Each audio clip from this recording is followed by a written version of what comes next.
Hi, I'm Jacob. Today I'm going to talk about storyboarding. Specifically today we're going to talk about the process that I kind of took for getting to my final draft for my accepted Sheridan Animation portfolio.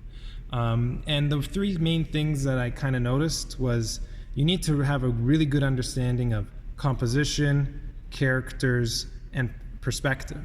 And I did a lot of drawing and a lot of practice so that I really nailed those three things, so that when it came to tackling the storyboarding aspect of the portfolio, I was able to kind of accomplish it without with a good understanding of what I needed to do. So if we take a look, I kind of started off in my sketchbook here, and basically right here we have a bunch of mini drawings, which are all potential panels that I was thinking of for a story that I had come up with. And so generally my story was just a possum, he smells food, and the theme was surprise, and somebody had already gotten to it. And so I quickly kind of drew out the best possible shots and kind of did all the thinking right here in my sketchbook. I got all the mistakes out of the way so that once I started on my final drafts, I wouldn't have to change too much. So let's just jump in right into my first frame. And so here on my first frame, we kind of have this possum character walking, and there's a pie sitting on the window ledge. And so right away, I kind of, this drawing turned out good, but I'm thinking about perspective, and you can see I've kind of attached sheets of paper to the edges so I can follow my vanishing points. And at this point, I'm basically just following what I had done in my sketchbook. I had done all the planning in these little mini drawings here, and then I was able to basically go into the final version without having to change too much. And here you can see this is closer to the final draft.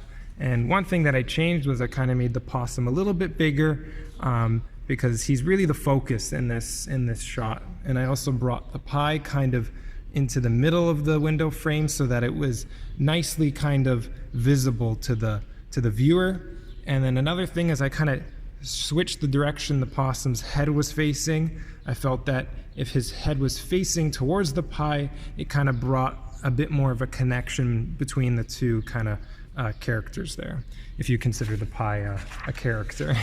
And so then we go into frame number 2, and this is kind of a shot where we're looking over the window ledge, and the possum is kind of standing on the sidewalk. And one thing, and this kind of falls under characters, is that I was trying to figure out the posing, and so I made these little thumbnails to figure out how the possum would be positioned when looking at the pie.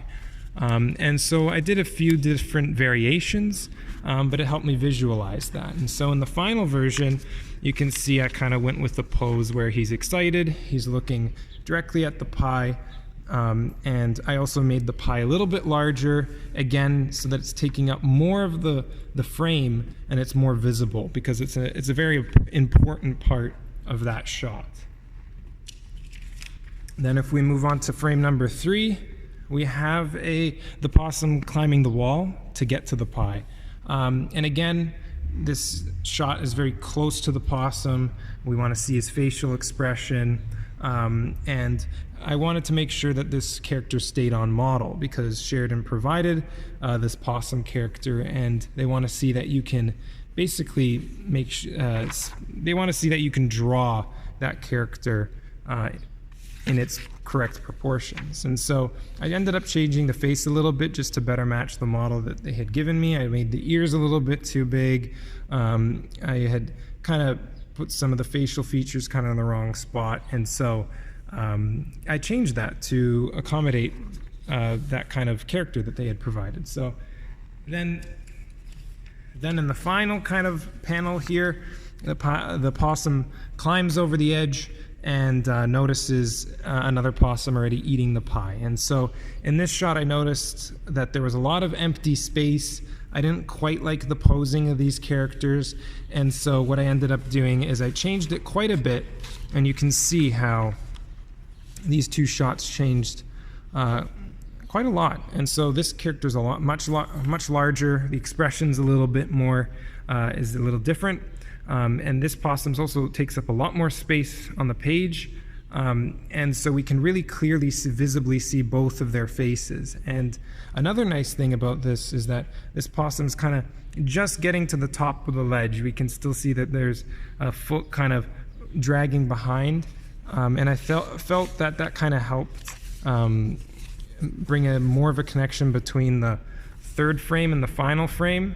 Because if the character just went from climbing to being at the top, it felt a little disconnected. So having the character kind of just getting to the top also helped connect these two frames together. And so that's basically what I wanted to show you guys, is that there's a lot of steps involved to creating the storyboard, and it's a rather big portion of the portfolio. So understanding perspective, understanding characters, and understanding composition are those three things you really want to focus on. And just basically planning it out in your sketchbook. And if you do that, you're on your way to making a really solid storyboard. So anyways, thanks for listening, and hopefully that was able to help you guys out with your storyboards.